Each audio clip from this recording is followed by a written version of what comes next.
Hello. Hello out there. Hello out there. We're broadcasting on lots of different places. So welcome. Welcome. And we did a green screen today. Can you tell? Hi,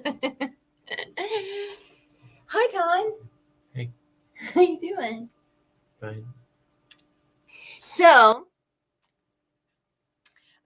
we typically pull a card. So let's do that. And then I'll drop things as per usual. Okay. Yeah. Here you go. There we go.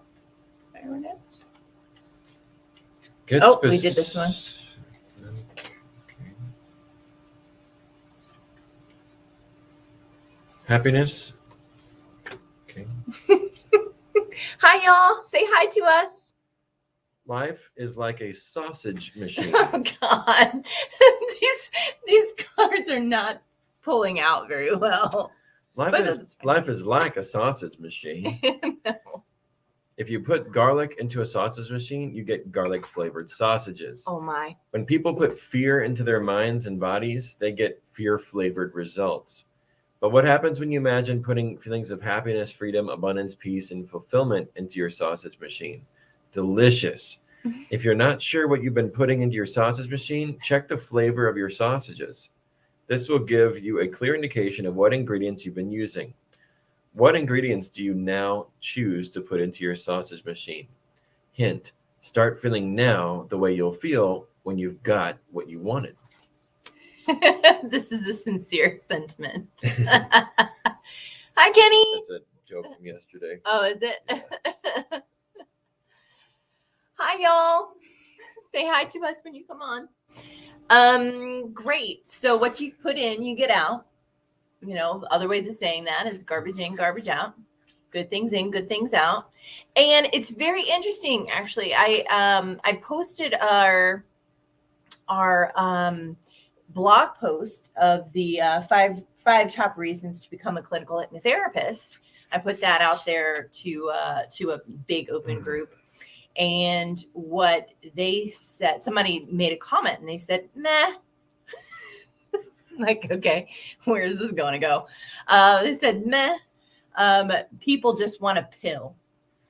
And my answer to that is actually, when you become a clinical hypnotherapist or any type of therapist, and you're working with clients and that kind of thing, a lot of times they've tried the pill.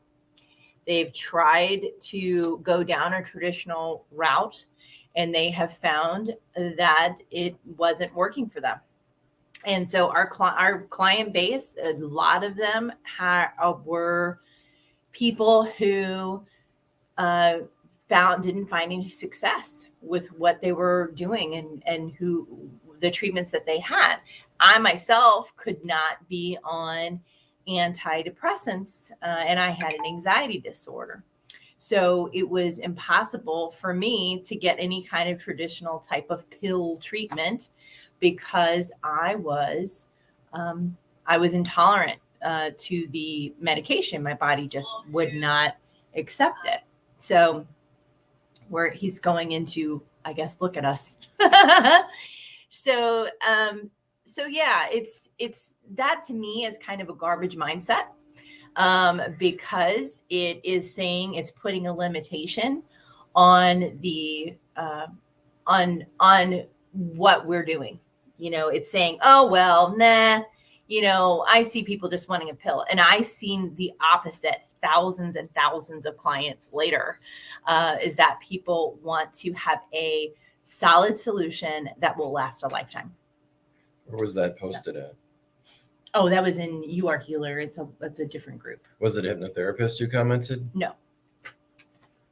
Well, then they don't know what the hell they're talking about. No, that's okay. But it's a good comment. It's a good awareness, because I think that there might be some people out there who are practitioners who are like, or who are thinking about becoming practitioners, and they may think the same thing. And the truth is that nope, that's not true. Hypnotherapy is the closest thing you can get to a pill without taking a pill, because it's so damn effective especially compared to traditional talk therapies and such. Yeah. I mean, we have the statistics on that in different places, but primarily everything is useful. Everything is where people need to be. And some people along their journey just need to, or just realize that that pill system doesn't work for them. And we never suggest people get off their medications or anything like that. But we want to make sure that, God, that people understand that this can be just as effective as anything else. The speaker only speaks about themselves. So people want a pill means I just want a pill, probably. And if not, then yeah, it's quick. I mean, it's a quick fix. Yeah, pills are. It's a dismissive comment. Yeah. I mean, I made to whatever. Just encourage the limitation. Yeah. But I wasn't offended by it. I think a lot of people have that same mindset. No need to be offended. I wonder if that person was a holistic practitioner or just somebody, a jobber, somebody who does not do work with clients. I don't know. I would think they wouldn't have that mindset if they were working with clients, because that's not going to be a resourceful way of helping people. All right, let's do our think, be, and act card. So B, and this is a great one. Let go of judgments. Our minds are continually judging whether situations are for us or against us. For example, green lights and generous people are good, whereas red lights and irritating people are bad. See if it's possible today to let go of any automatic judgments, opening instead to what is in front of you. Allow yourself to experience reality as it is. I like that one, because if it's all just our own energy. What was great about that particular comment was, hi, Marianne. Hi, Marianne. What was great about that particular comment was that I actually did not, I think in the past I would have been triggered by it a little bit, because I am so certain of the work that we do. And so to me, we don't need to be right with that person. No, not at all. But in the past, I think I would have seen things differently. But even just this card saying let go of judgments, I don't have any judgment about it at all. I just see that that's misinformation. And can we correct that mindset? And the answer is absolutely. So I put it out there in the way in which I put it out to you guys, and they get to take it or leave it. Yeah. And did you post in an uncharacteristic place, a non-normal place that you post? Yeah. Think. Useful anxiety. Oh, this is kind of cool. Notice how you tend to interpret anxiety. Does even a little bit feel like an unwelcome problem? In its milder forms, anxiety is actually an adaptive response that prepares us to take action and motivates us to get things done. Reinterpret your anxiety and use that nervous energy to help you do well in a new situation. Focus on doing the best you can, however you feel. I really like that one. That's a good one. I needed to do a lot of reframing around anxiety when I was working with it myself personally. And one of the things that I would do would be, how can I see this differently? How is this anxiety showing up for me to help me?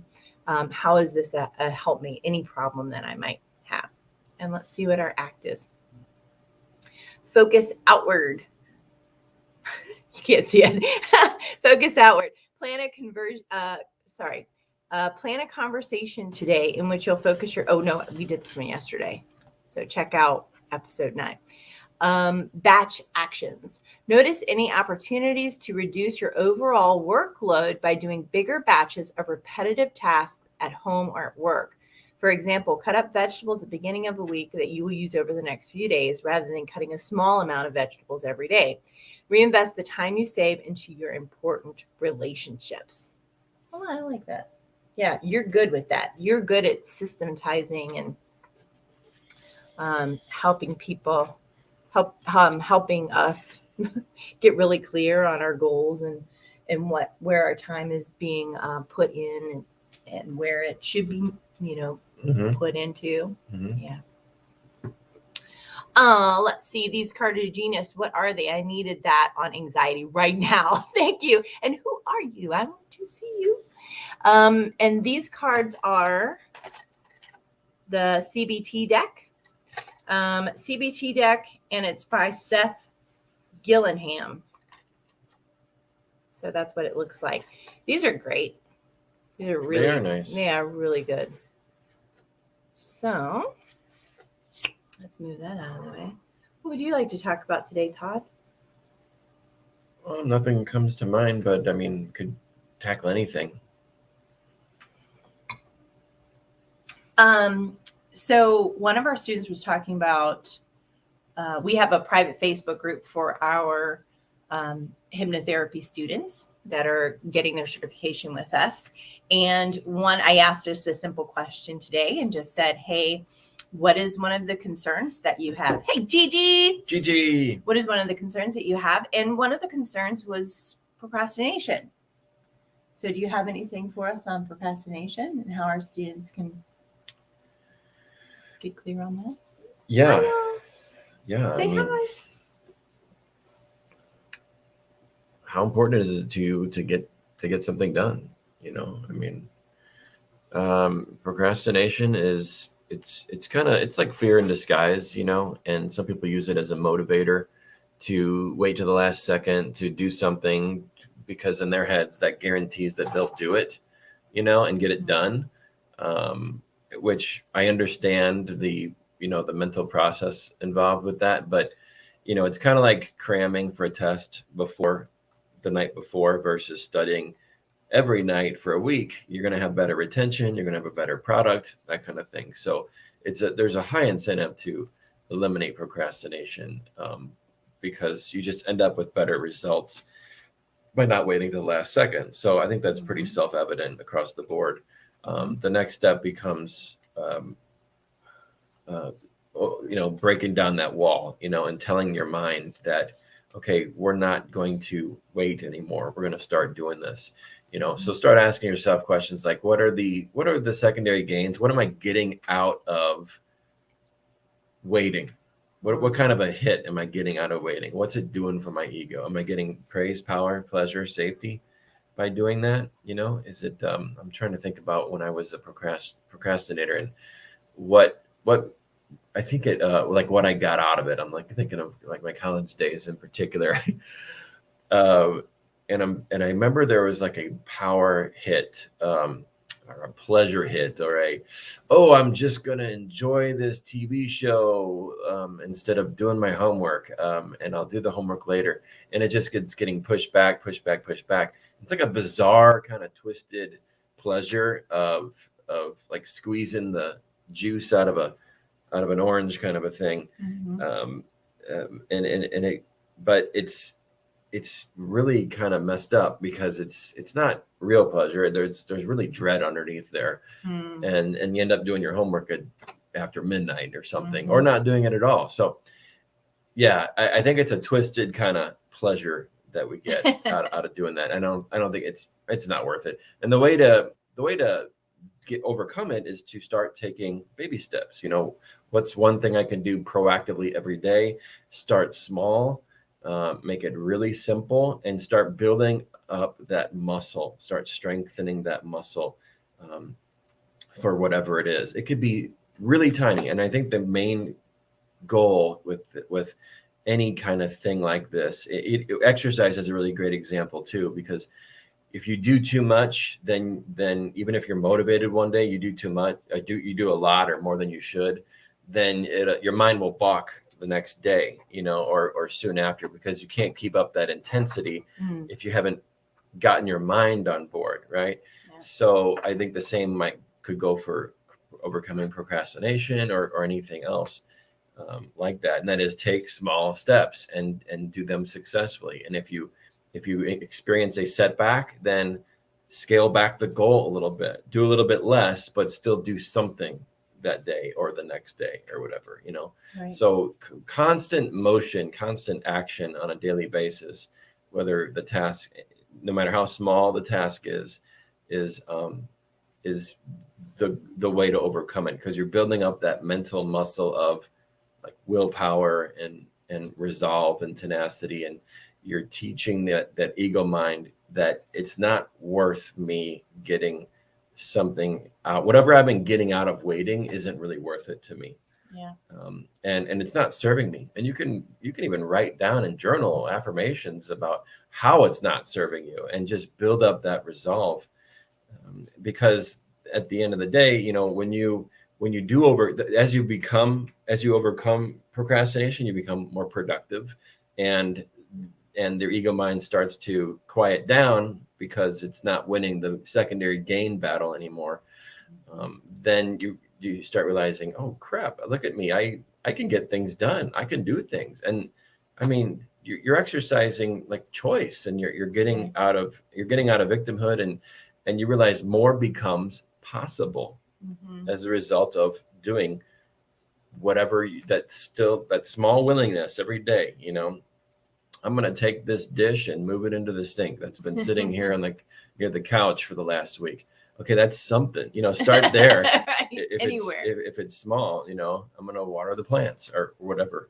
So yeah, there's a lot of different strategies, and, you know, you can Google different things, but really, I think it's about getting the mind on board, one baby step at a time. Make the steps small enough to continue stepping forward. And if you experience a setback, scale back, but keep going. Yeah, that's good. Yeah. And also too, eliminate any distractions. That could be also another that's option. very good. That helps you for sure. Because it's easy to get our dopamine hits off of Facebook and Instagram and posting and all that stuff. And we think we're doing something, but we're really not. I was the most productive when I got completely off of Facebook for 90 days. Then I extended it to another 90 days. And now I'm doing a little bit more posting, but ultimately there's no flow in it for any reason except for a little bit of connection. And that the point of a 90-day fast is that's a much harder core example than the one I gave you. But it can still be effective, especially if you're the kind of person who likes to do things cold turkey. You know, if that's something that's good for you, then do that. I mean, I guess it's a little bit different. For me, example it was than breaking a bad habit. So, and it takes, and there's still some good information around a 21-day, you know, habit breaking process. But what we've learned more and more is that a 90-day, a 90-day is even better. So if you have a time suck in your life, it might be time to let it go. And it could be a very small thing that you do every day, but it's like been taking a lot of your energy and time, and it's not necessarily all that good for you. Go ahead, eliminate that, and see how much time you have. So there's two sides to every coin. I'm sure you would agree. I would. And one side is, you know, am I eliminating a bad habit that's causing me to procrastinate, which was Kira's example, or am I trying to build a muscle with a good habit? And you can do both. And we've offered a strategy for each as an example today, right? Right. If you're only on Facebook, but you want to get into the gym, well, then maybe cut out Facebook. Right. Right. Some people think, oh, well, I'm only on Facebook for 5 minutes. Right. You'll but be amazed. It adds up. Yeah. If you actually time yourself, you'll be amazed at how much time goes by. So there's cold turkey, there's weaning off of things and whatnot, and you can wean your time down on doing things that you know are not productive, or setting a set time limit for having a break, as opposed to letting that break kind of spin off into the entire day if you know you have things to do. So there's habit breaking, and then there's habit forming. And then what she said was great for habit breaking. And then if you're wanting to get in the gym or do some exercise, well, habit forming might mean building up a muscle and getting your mind on board. The main thing here is for your mind not to stop you, right? And to work with the mind and to not push too hard against it. When I get going on exercising, I can get really into it, and then if I get really excited and I amp it up more, and I might get my intensity going even more, And then I realized it's hard to sustain that over many, many days. So it's always better to ramp up slowly. Like lately, I've been switching to walking. And the first couple of days, it was hard. And I scaled it back. And then I took it slow. And now it's becoming very easy to stay consistent because I'm not pushing myself too hard. Mm-hmm. Yeah. So, study hypnotherapy school a little bit every day. And I also did just recently make it easier for students so that they can kind of autoplay our videos so they can get their subconscious mind into the game. So it's such a cool thing. But this is the deal. Almost every client you have at some point will come to you around procrastination or around not getting started or around they can't stop that thing they've been doing or something like that. And they want these types of answers. So when you're working with your clients, these things, these ideas, these suggestions, making them available to them without any, without necessarily trying to solve their problem, but giving them some potential insights can be helpful.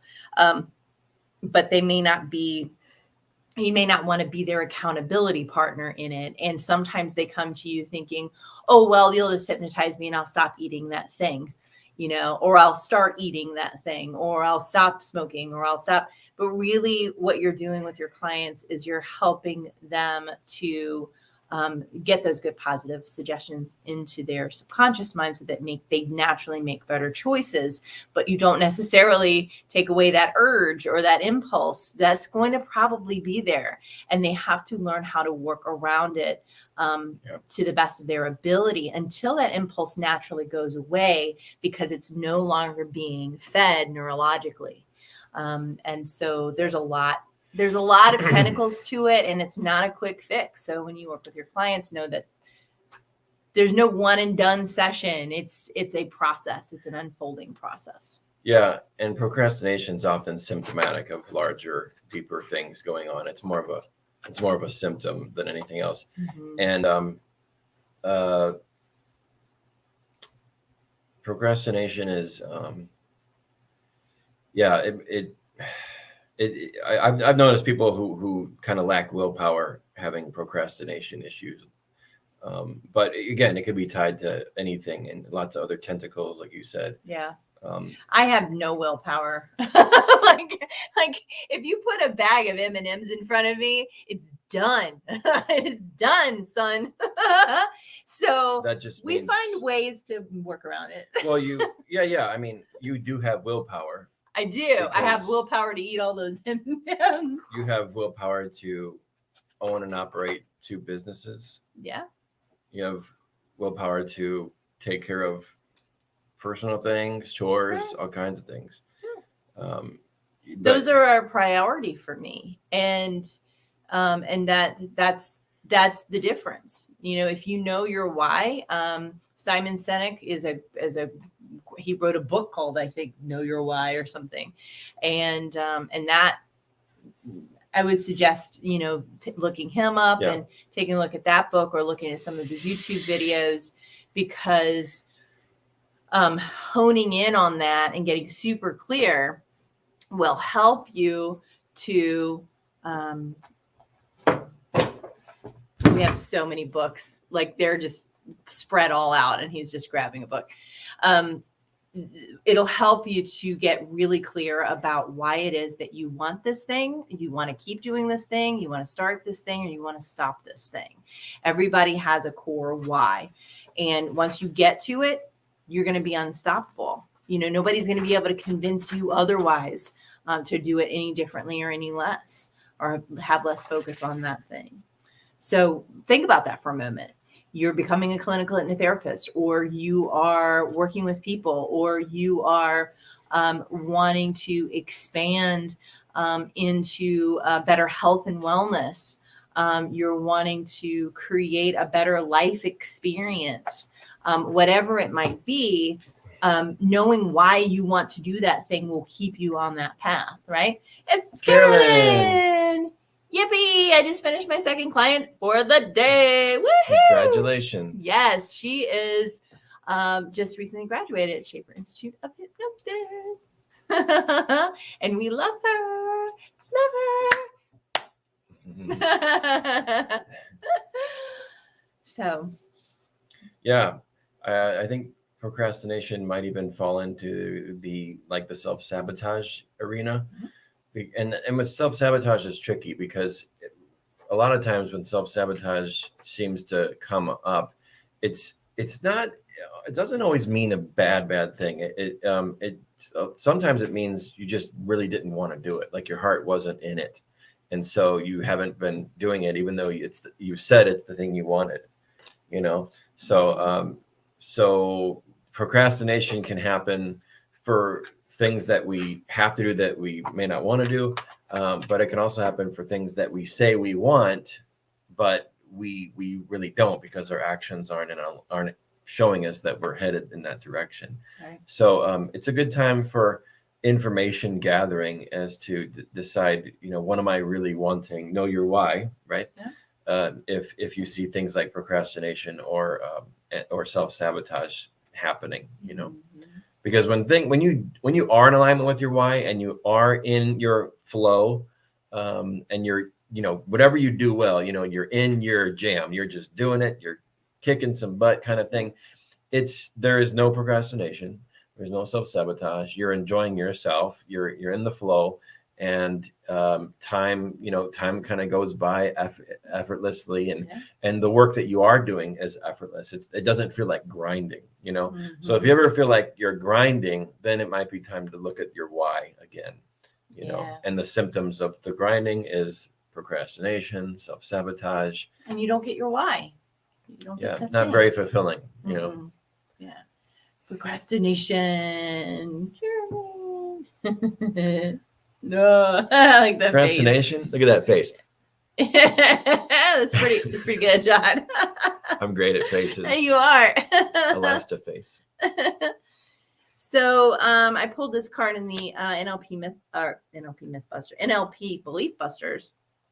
This is one of my favorite questions that I ask clients is, what stops you? This question gets a person to access the internal representations that they perceive as limiting them. Watch carefully for eye movements, gestures, and nonverbal cues. For example, I can't do public speaking. What stops you? Eyes flick up, head jerks back. They gesture with left hand as they say, when I imagine it, something tells me people will be bored. By the time they start talking, they've already accessed the internal representations that they've perceived by stopping them. That is a whole bit, like if I were to break that out, that's a whole class in and of itself. That'll be for pay. And that's right. And that's in our training and things like that. We talk about eye access and cues. But the thing is that when you're watching people, let's say they're saying, well, I don't know, I want to do this thing differently or better, or I want to do this thing. And you say, what stops you? They have to go and find that answer. So they'll look all around to find the answer. And with your eye access and cues, there are different parts of the representation that as you're looking around, or as your client is looking around, they're trying to find that thing. So if you look up, it's more visual, side to side is auditory, and looking down is more of a kinesthetic or internal dialogue. To briefly go through that whole thing, but when you say it, they have to find out why. Now, what some people do is they'll go, I don't know. And they're looking at you straight dead on. And that to me says that they're not yet willing, or they haven't been willing to really dive deep and take a look at the thing that's been stopping them. So then you say, but if you did know, what would that be? And then they will start to look around and search for it and wait for them. You don't have to fill that space with words. You don't have to find the answer for them. You have to let them do that work. So silence is your friend if you're doing an intake for hypnosis, for at least a few seconds, Carolyn might be this question is part of our outcome model, I believe. So yes. Carolyn might be used to using it. And yes, I just second what Kira said. We've done that question with thousands of people. And if it's a preconditioned response, what's stopping you from having what you want? then, without thinking, the reaction is me. Yeah, me. Myself. Yeah, me. I do it. I did me. it to myself. And that's just the mind has a rehearsed response. There's no looking for there's no resourcefulness in that. So, like she said, follow it up with, okay, beyond you. Tell me how. Yeah. If you did know, I don't know what's stopping me. If you did know, what it would be, or what's stopping you, me, myself. Okay, in what way? Right. In what way? And then you start to get into the more the eye accessing and such, and get real answers. One word answers they're not really answers. They're rehearsed. They've been rehearsed. The ego mind has been keeping that person locked up in this particular old pattern or behavior. And so, thanks. And so it it causes that person to not search for it. Egos is search and do not find, seek and do not find. So what we want to do is go beyond that, because we're partnering with them and we're saying, wait a minute, no, I want to seek and find. So let's find out what's really going on in there. And if you like what you're seeing today, also be sure to watch yesterday's episode, because we were on fire the whole time. It was really, really fun and cool. Some more course-based talk in the latter part there, but we kept going and we kept talking because we were just on fire. Yes. In a good way. Yeah, and it was really fun.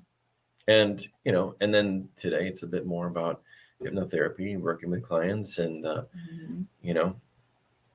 gosh, it's just scratches the surface of how deep things go when you work with clients. It can go as light or as deep as you want, because it's not really up to us. It's up to their mind and their openness and their willingness. Having the right questions, having the right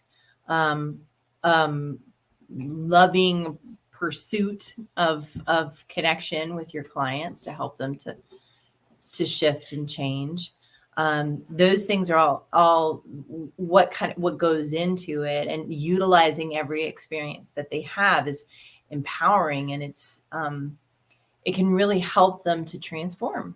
And that's what you're there for. But if you want to go very light with it, you can just do traditional hypnosis and have them lay down on your couch or the chair, or do it over Zoom, and just have them go into that relaxed place and become very open to positive suggestions that their mind can use and work on later. So you don't have to feel like you are, you don't have to feel like you're having to do all of this for them and work through things with them. Just ask them good questions, help their mind come to better resources and better resourceful states. Very simple.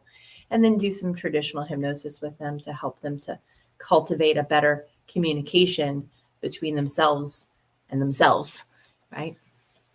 Yeah. Susan. Yay. #live. Excited to catch you, even though I'm like, that's okay, girl. We love you. We love you.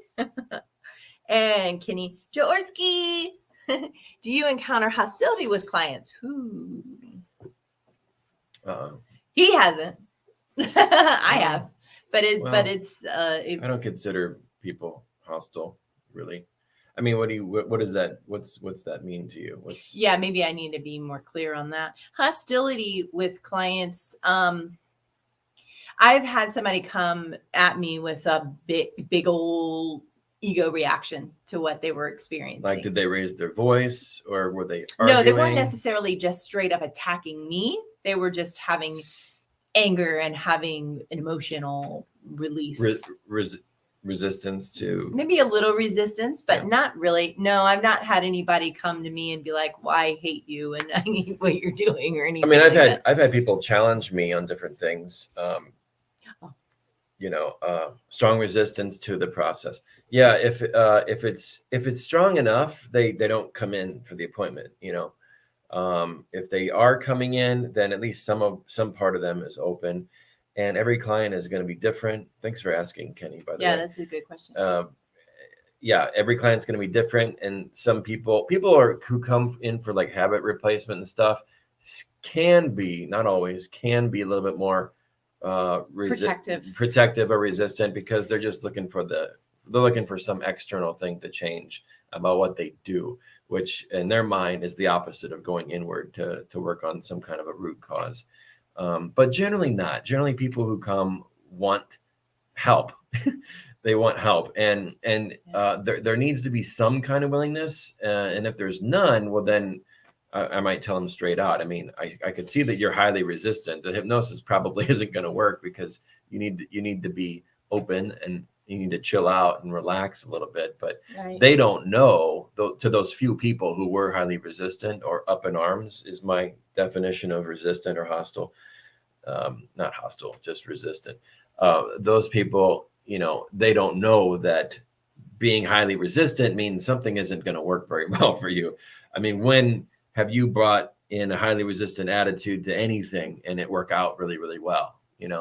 Well, nothing, not even getting a pill, not even getting anything. If you're resist, it's a nocebo type of situation where, people will become resistant to the medication they receive. And it's very interesting. But skeptics doesn't necessarily mean resistant, like emotionally resistant. A skeptic is more like a belief, which may or may not have an emotional component to it, and skeptics, no problem. We hypnotize skeptics all the time. Yeah, that's nice. And flip the switch on their attitude. Yeah. Because that's fine.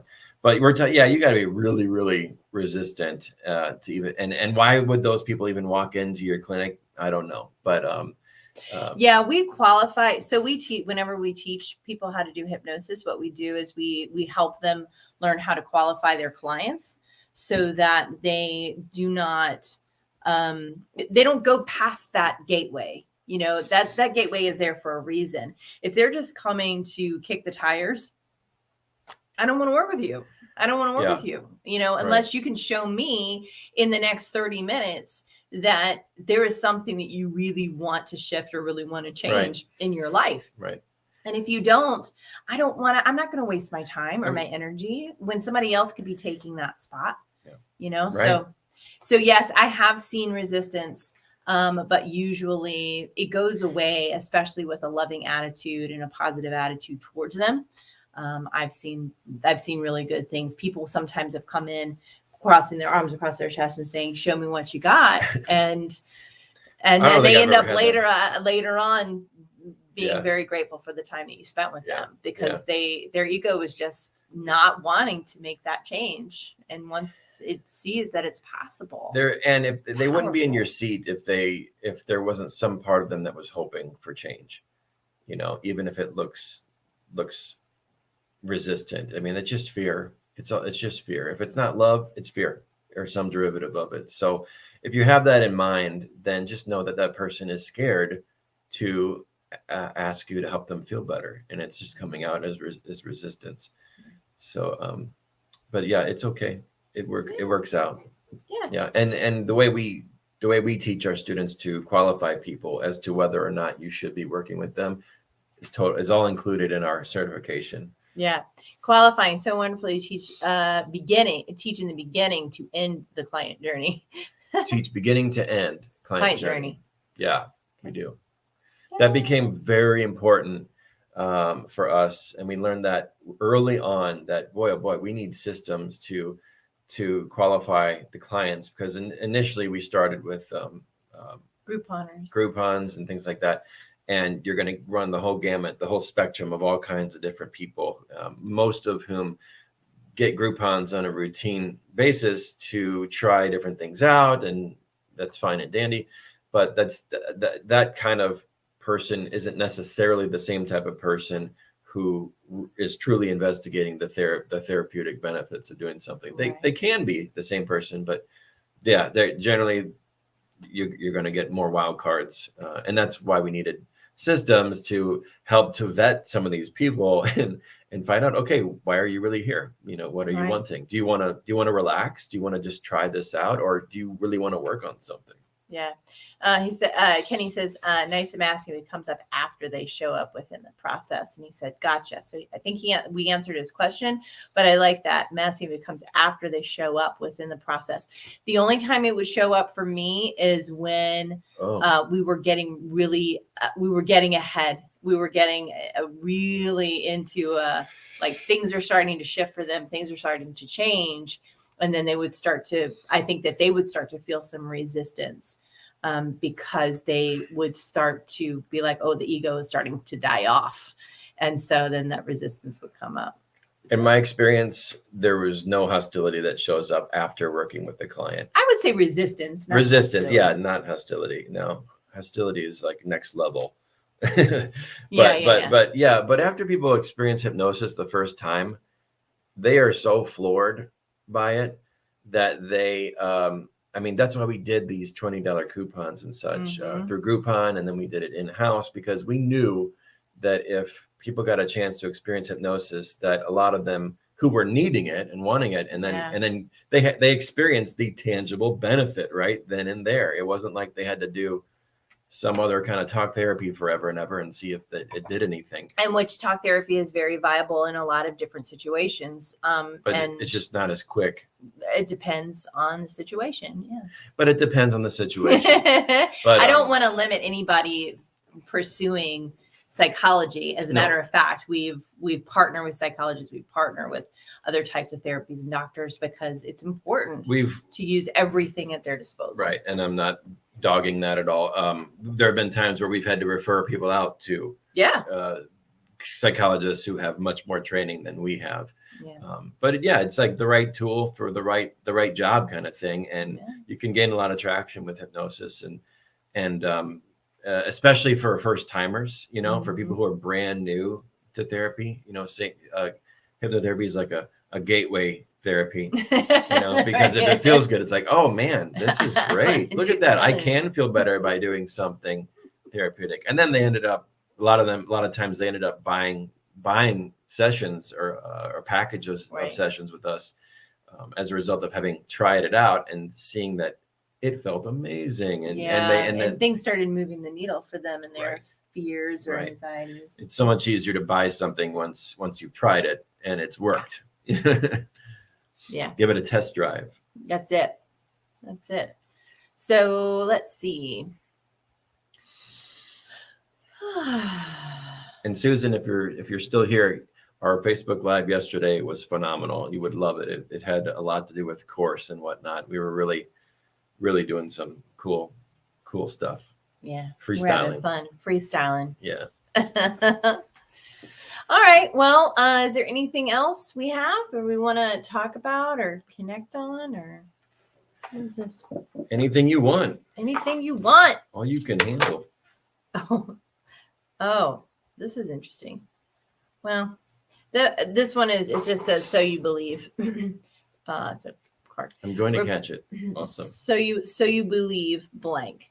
Rapport is crucial for effective coaching. While there are many ways to get rapport physically, you can also get it verbally. When a client says something they think is true and you think is helpful, it can be useful to repeat it back in a matter of fact way, but without saying it's true. I'm a failure. So you believe you're a failure. Sometimes people will respond, I don't believe it. I know it. This is great because then you can ask in a spirit of general inquiry, I'm wondering, how do you know? How do you know that that's true? How do you know that that's true? That one is really good for reframing a mindset. One part of it, so you believe X. So you believe you are a procrastinator.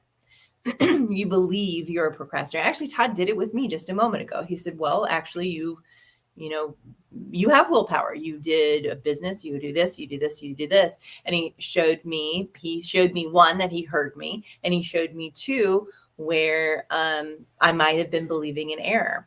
So I'm wondering, how do you know? So if he'd asked me that, so Kira, you don't feel that you have willpower. So you believe you don't have willpower. How do you know?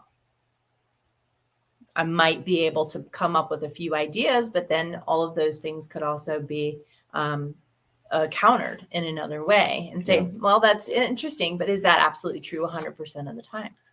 So these are a few of those questions that you ask your client while you're getting clear with them and helping yourself to know what kind of suggestions you use during their hypnosis. And it helps them to, helps you to get a baseline of where their beliefs really are and how strongly are they set in there and can they be shifted, which every belief can be. Yeah. And all beliefs are just limitations of some sort, or placeholders, kind of thing, if they're serving you, So yeah, that question alone is highly effective for any kind of coaching with clients. I love that. Very good. Susan says, love that. Is it possible that how do you know it's true? Is it possible that it's not always true? And how do you know? And how do you know? How do you know it's not always true? Mm-hmm. And then they get to become into a resourceful state and start looking for ways that it's not always 100% true. You know why? Because it's going to be true, but there are exceptions, because all that belief that it wasn't true or they are a failure, and that is just a blanket statement made by the ego. It's a self-judgment and a projection, and it's just giving ego dominion when it shouldn't, because there are things we've done well. So yeah, the ego likes to pull up all of the evidence and say, but this is when this happened, and this is when this happened, and then you can put a splinter into all of those ideas and all those beliefs and bypass them altogether with positive, loving statements. Yeah. Right. And the buts usually come the deeper someone's in a behavior. Yeah, but this, but this. Well, that's because they're in a behavior and they're wanting to defend. They're wanting to defend or protect, and they're just drowning. And there's different things to try and to say, depending on how much they're drowning. Okay, let's just stop for a minute and just stop that mind from spitting out, different things. I mean, there's so many different questions you can ask that can be extremely helpful. Yeah. Yeah. Shifting perceptions of self. Is there anything more powerful? Nope. Except for love.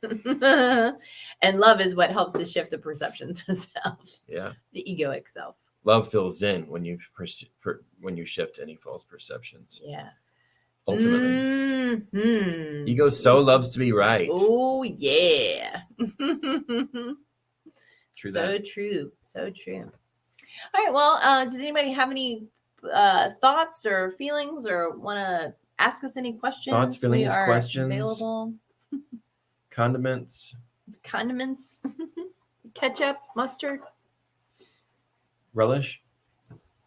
We can name them all day. Barbecue sauce. Oh, okay. Well, anything else you want to wrap us up with? I feel fine. I mean, I could keep going. I could stop, whatever, just. Well, if you have something you'd like to say. Don't have a good day. Have a great day. Have a great day. Oh my gosh. Well, we love you. We're grateful for you. Thank you for showing up. Thank you for being here. Thank you for listening. Thank you for watching. Thank you for participating. Thank you for your questions and comments. Yep. Very appreciated. Yep. Yeah. If you need anything, check us out at hypnotherapieschool.net. And also, too, if you would like, you can also email us if you have any questions, thoughts, needs, wants. And we're happy to help you. Let's see. Let me put that in there. Happy Thanksgiving to you, Gail. Therapieschool.net. Hypnotherapieschool.net, y'all. And Gigi, happy Thanksgiving to you. We have been debating on whether or not we'll come back tomorrow during Thanksgiving time, but I think we might. And we'll maybe just do a quick one just to say hi and happy Thanksgiving. Or we may just dig in. I don't know what we're going to do. It's a mystery. It's unscripted. Thank you. Love you both. Susan says, love you, Susan. All right, guys. Thank you. And we will see you again soon. Happy Thanksgiving. Bye. Bye.